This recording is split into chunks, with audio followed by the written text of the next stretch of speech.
Good morning, and welcome everyone.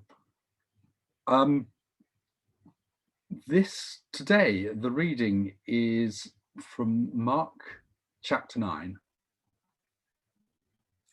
verses 38 to 41.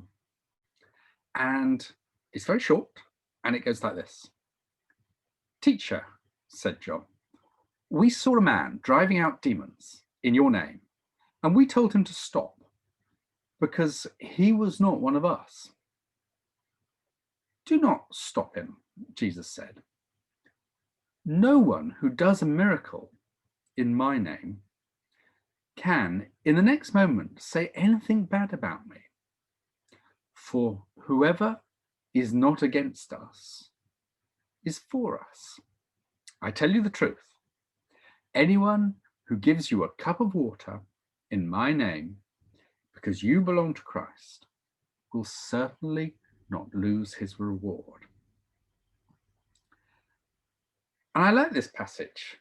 And one of the reasons is that it tells me that as a Christian, that's me personally, am really special to Jesus.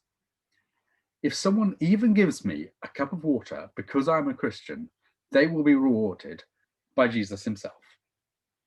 And that makes me feel swell. It also seems that the name of Jesus has power, particularly over the spirit world, that seems to be independent of whether the person saying his name really understands quite who Jesus is or is a member of Jesus's inner circle. I'm very wary of talk of demons today because I think it can often be an excuse for lazy thinking. When something is not going well, people often say, "Oh, well, that's opposition from Satan." Well, it might be, but it might be that the thing is not going well because it's been done badly. And I think people need to be aware of that. I also worry about mental health issues being wrongly attributed to the demonic, and that causing real harm. But at the same time, people I know well and trust and have their heads screwed firmly on their shoulders and a skeptical cast of mind have witnessed a phenomenon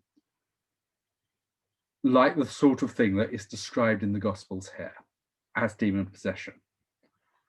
So I think it is real, and I'd rather not encounter that sort of thing myself if I can possibly avoid it. I think this passage is also a reminder about being open to collaboration with Christians who are not quite like us. Jesus seems to be saying here that everyone that is doing stuff in his name is on the team, even if they've not paid their subs and are not wearing the proper kit. Now, there may be a question about how closely we should cooperate. If we differ about important stuff, we may feel we have more in common with some other churches and some other Christians than we have about others. We may feel more comfortable about collaborating more closely with churches that are slightly more like us.